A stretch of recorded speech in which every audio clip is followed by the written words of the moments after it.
สบายดีสบายดีเฮ็ดเบียกเลยวันนี้ที่เขาช่องผิดแล้วคล้ายแต่พลปตกพลตกถึกอยู่ประมาณที่ได้เถื่อหนึ่งประมาณพลตกถึกนี่ประมาณเถื่อหนึ่งเมื่อเลยแบบเขาเบิกเอาแต่ทางหน้ามันออกเลยค่ะมันก็ว่านง่ายอยู่พี่น้องเลยโดยกราบสบายดีและสวัสดีเด้อพ่อแม่พี่น้องบนสุขสุขคนเนาะมาพบมาพ่อกับสาวเล็บน้อยเมื่อนี้กะอยู่เพื่อนแม่บิ้งพี่น้องเลยวันดีพากันมาสะดินสอยกันดินทั้งหน้าเพื่อนเราเพิ่นเอาดินมาลง3-4 กองนี่แหละพี่น้องป้าไว้หึงมันสิเจ็บพี่น้องเพราะว่าฝนตกแล้วมันสิเจ็บก็เลยว่ามาสะสอยกันให้มันแล้วชมให้มันเพียงขึ้นเพิ่นสีแปลงให้มันทางมันงามมันกว้างขึ้นเลยพี่น้องวันนี้มันเป็นทางหน้านี่เลยนี่ต่อกันกับดินหินเหตัวที่เพิ่นถกเทหินบดไว้นี่แหละ3-4 กองแต่แล้วไปแล้วนี่พี่น้องแล้วไปแล้วกอง2 กองเลยพากันซอยกันเห็ดตัวแรงๆมันจังบ่ฮ้อนพี่น้องพอดีเลยเห็ดจนค่ำพอดีให้มันแล้วพี่น้องมันกระชินแล้วอยู่พอดีมันจังบ่ฮ้อนมื้อนี้อากาศฮ้อนแห้งฮ้อนแท้ฮ้อนว่าเลยชวนกันมาตัวแรงๆนี่มาหลายคนอยู่พี่น้องไปเป็นยังไงก็ไปเบิ่งไปชมกันพี่น้องเปิดภาพมาบ้านนี้ทั้งเบาโก้เบาเก่งและเบาพามีพี่น้องทางนี้กับปลาแก้วมาเห็ดซอยกันนี่สบายดีเด้อน้องไผ่ก็มาคือการพี่น้องเพิ่นกินน้ำอยู่น้องไผ่กำลังกินน้ำอยู่ตะกี้กองดินอยู่พี่เลยพี่น้องพี่กองหนึ่งอยู่พี่กองที่2ได้แล้วมีแต่ชาอีกน้อยหนึ่งมันเพียงแต่บริษัทเขาจนคุ้งเพิ่นว่าเอาไว้น้อยหนึ่งเพื่อเพิ่นเห็ดหัวเห็ดหยัง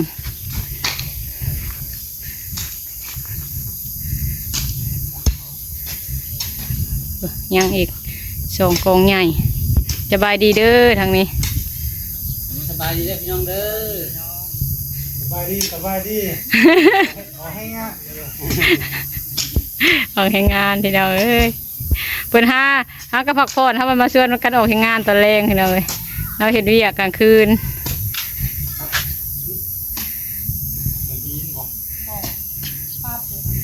เดี๋ยว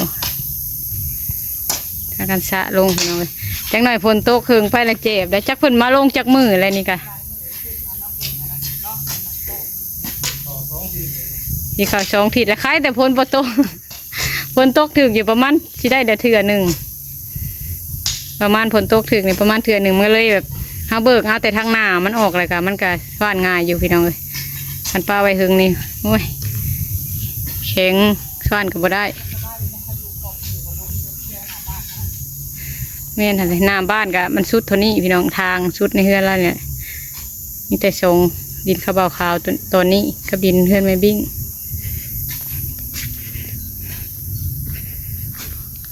ทางมันก็กว้างมันมีคนอื่นเที่ยว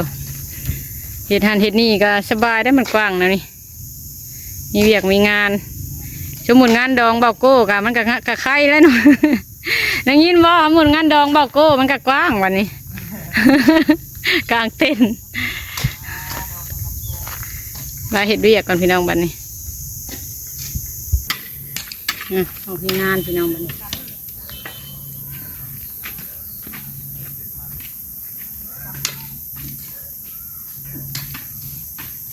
ว่างเติมพี่น้องได้หลายกอง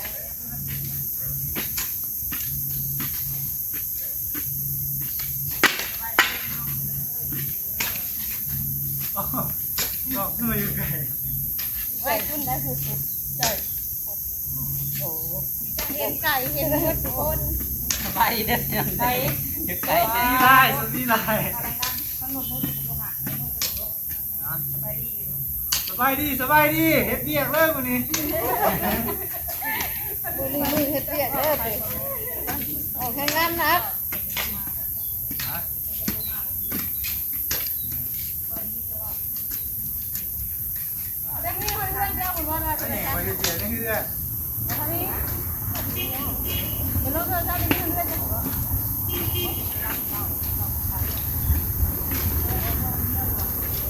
เดี๋ยวมึงนั่งสิมึงเงาเนาะ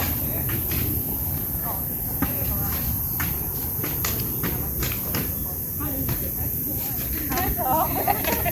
เราแจ้งว่ากับว่าจะเพียชับเดี๋ยว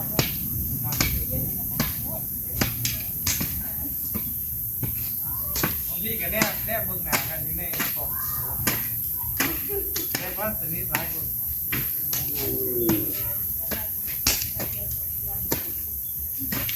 โอ้ยมาคนกินไปนุ่มไม่ หักเรื่องกินสามหมอนี่ลืมเลย เดือนหน้าเขาสิฝากเดือนนี้เขาบ่ได้ฝากเด้เขาบ่ได้ฝากต่อ หักกันแล้ว เดือนหน้าเขาฝากมาเทียบแบบนี้ หักว่าหยอกว่าถืออย่าเราขาดเรียนกันอย่าเราห้างจะเราบ้างบ้างหักมือเดียวเรียกเนาะเพื่อน ข้าวอันนี้ก่อนนี่ล่ะ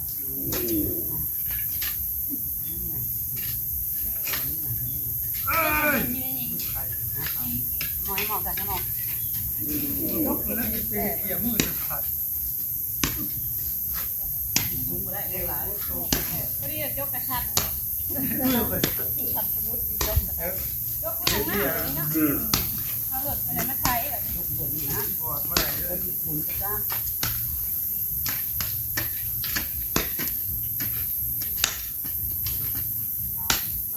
เพื่อเขาจะไปย่ายมุงโป่งแล้วก็ เฮ็ดไป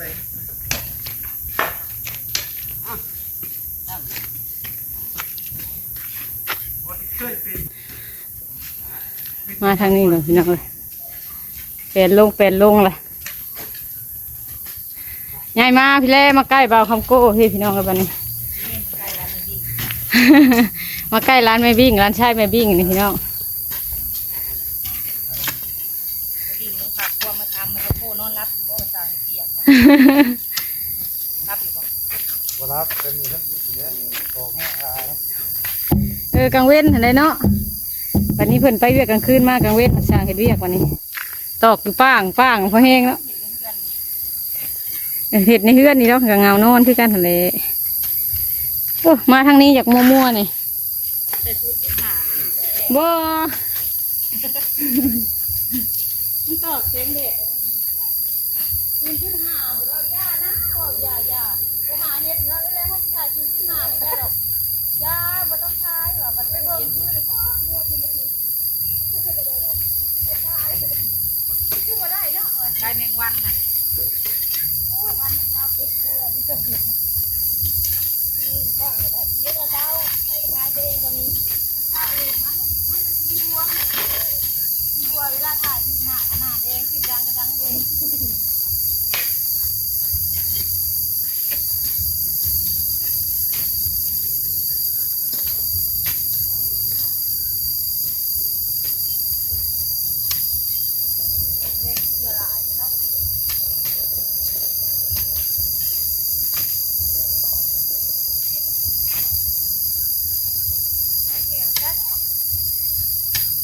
ใส่อัวเขายังปลาว่ะยังนั่นกินใส่อัวเขาจะทุ่งเดียวอ่ะร้องกิน แม่เขากินแต่กี้ก็คือเป็นหน้าที่แต่ทำแก้วคือกำลังหน้าที่ทำแก้วทำเปลี่ยนค่ะย่าแก้วคำเทียบคำพุทธทักมาแล้วมีรักที่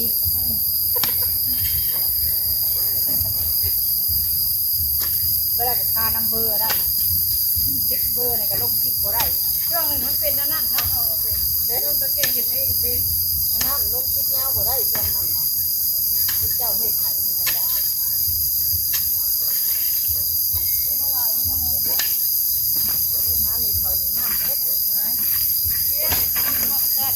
ว่ากัน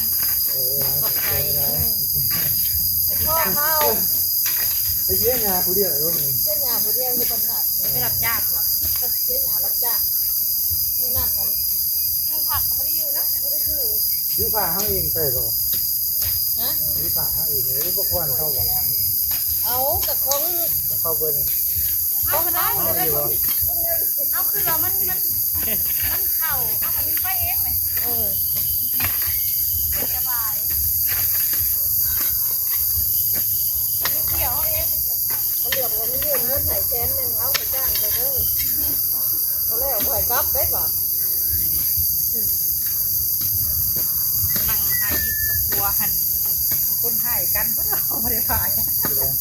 แก้วเลยแล้วแรกเขาบอกให้เราติดคอนเทนต์กับลุงเลื่อมคำมาเลยให้คอนเทนต์ลุงเลื่อมมันเป็นอยู่แล้วเราว่าเลี้ยวดอกคันลุงเลื่อมนะป้าคนเดิมทุกคนโอ้ยอาหารหวานก่อนเอายังแบบซอยเที่ยวถึงมาตะเวียนเลย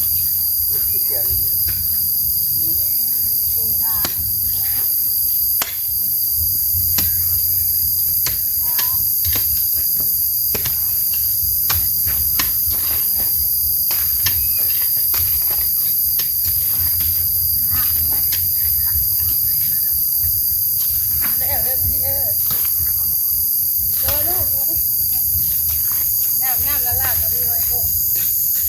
โอ้ยเราเห็นข่าวตู้ไว้เราบอกมีคำว่าเงินไม่บิ้งพี่น้อยงามสร้างมันกำลังเห็ดเครื่องของกันยังเต็มอยู่โอ้ยไปหาป้นตู้แล้วเลยไปป้นตู้ว่าโก้เลย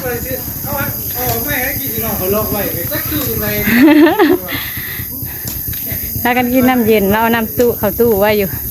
โอ้ทางนี้เป็นก็ออกมาทางนี้กว้างครับพี่น้องงามพลกระบอกศาสตร์อีกแล้วบัดนี้ที่ทางอยู่ทางขอบนี่ก็เห็ดคลองน้ำมาสบายบัดนี้พอดีเลยน้ำก็ไหลออกเลยพากันกินน้ำเสมอเล็กน้อยพี่น้องเลยนี่ก็มาลุยต่อเพราะอากาศมันเย็นนี่ก็พอเห็ดอยู่พี่น้องเลยตั้งไว้ไกลๆนะนี่แหละจำเห็นค่ะ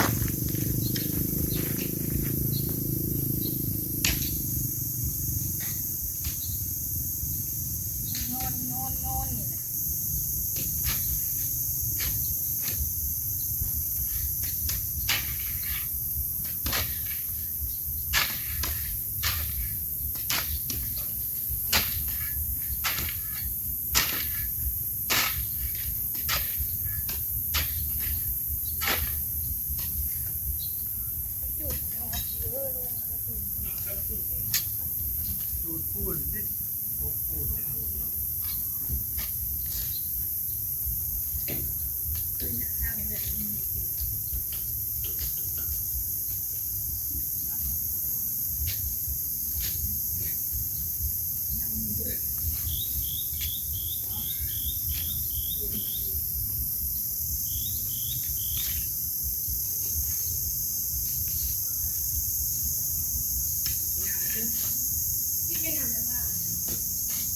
น่นเย็นนะมั้งกินไม่หนักตัว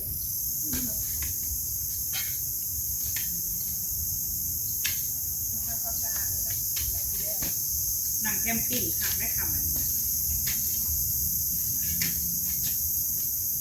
แต่เราหนักเกินเห็นปีใหม่เขาได้เต้นจะเขาได้เต้นสูงหน่อย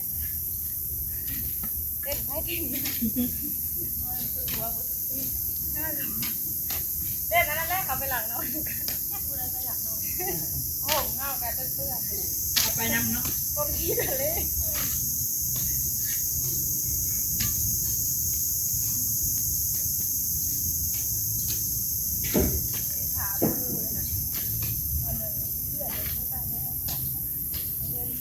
ปลาแก้วแล้วก็เมื่อไรเมื่อเห็ดเวียกเห็ดงานอยู่เพื่อนรับน้องเพื่อนข้าวน้ำเป็นชาวแหลมน้อยอยู่ใกล้กันไม่หลัง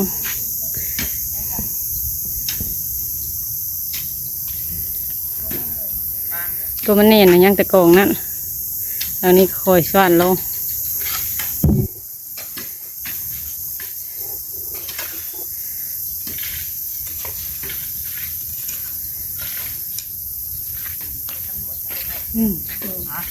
ที่นี่ห้าโกงไม่ถึงอ่ะจ้ะหมูหมา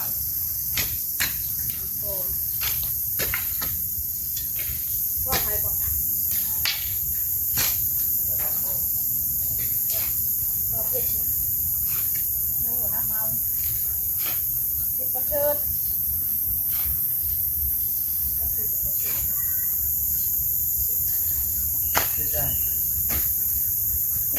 โอ้คนขึ้นไปกันที่นอนนะเห็นเท้านะนอนลมตาได้ก็ค่อยแร ที่แรกถ้าเรานอนอยู่นี่เข้าบนยักษ์เทิงเราไปแล้วหันโอ้มึงเลยไปแล้วถึงไม่ส่งดาวนั่งกระดาษนิดนะนอนห้องทำนิดเดียวเลยวะไปห้องนะอันนี้พาพี่ขึ้นไปโบเห็นเล่าบ่ได้เลยโบเห็นมันจะมืดเนี่ยได้ไปใส่มือใส่ไทยแบบนี้เมื่อน้องเลยเล่าเลยนอนเราอ่ะเราขึ้นไปเตะไม่ยากเลยพอนะเอาไปจ้ะเจ้ากินโอ้ยไม่ตีกินเลยไม่ยากเราเลยขนาดเขากินเลยเดียวแค่มึงนั่นเลยเนาะเออแต่ข้าวนั่นมันไม่ได้กินเลยนะเขาพูดตะกี้แล้วพี่น้องเด้อเขาพูดแต่เพื่อนๆนี่ดิเฮ็ดเบียกให้เพื่อนแล้วเบิร์ดก่อนสินางกินครับส่วนในรถได้กินท่านส่วนเรากินเลยพอดีเราไม่เฮ็ดเบียกแล้วให้เมาเลยวันนั้นวันนี้เราไปในทำที่ขึ้นเลยต้องไปนอนก็ได้เลยโอ้ยแล้วกินน้ำแดงเนาะวันสุดท้ายนะลูกโก้ได้ไปนอนห้องโก้เลยไปนอนห้องเลยวันนี้ไปหาพ่อมี่แบบจะขอบไปประเทศลูกโก้นอนอยู่พุ่นนอนห้องนั่นพุ่นไปเอาพ่อมี่ลงมาอีกเลยนะเด็กโก้เล่าเราบอกเดือนเนี่ยจะทำไม่ถูกโก้น้องบอกว่ามีขอโทษนะครับเดี๋ยวเราสั่งเคยจะเกิดคนกันไม่เหมือนนั่นโคตรดีเราปีใหม่ตะกี้ก็ธรรมดาปีใหม่จะไปส่งยานางไปส่งคนอื่นแต่ละเดือนหน้านี่เนี่ยเขาไม่เคยกินนอกของมึงนอกนะเราที่10%เองหลายบริไลท์เดียวนอกกระเลมบริบทคุณนะ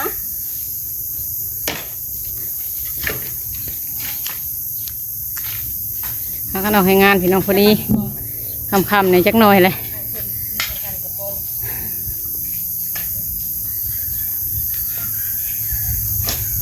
เสียงเขาเปิดเพลงดังขึ้นเลยบัดนี้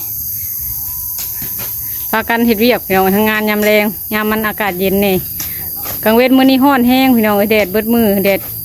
ดดแห้งมื้อนี้มาเฮ็ดตัวแรงก็ได้หลายเติบเลยพี่น้องใกล้สิแล้วเลยจังใดคลิปนี้ซาเล็มน้อยก็สิขอจบคลิปกันเด้อพี่น้องเพราะว่าเปิดเพลงเสียงดังขึ้นเลยทั้งนั้นขำมาภัยกันอยู่บ้านอยู่เพื่อนกับเปิดเพลงเปิดลำจังใดคลิปนี้ก็ขอลาเลยเด้อพี่น้องเด้อสบายดีเด้อพี่น้องเด้อสบายดีเด้อทางนั้นเด้อสบายดีบ๊ายบาย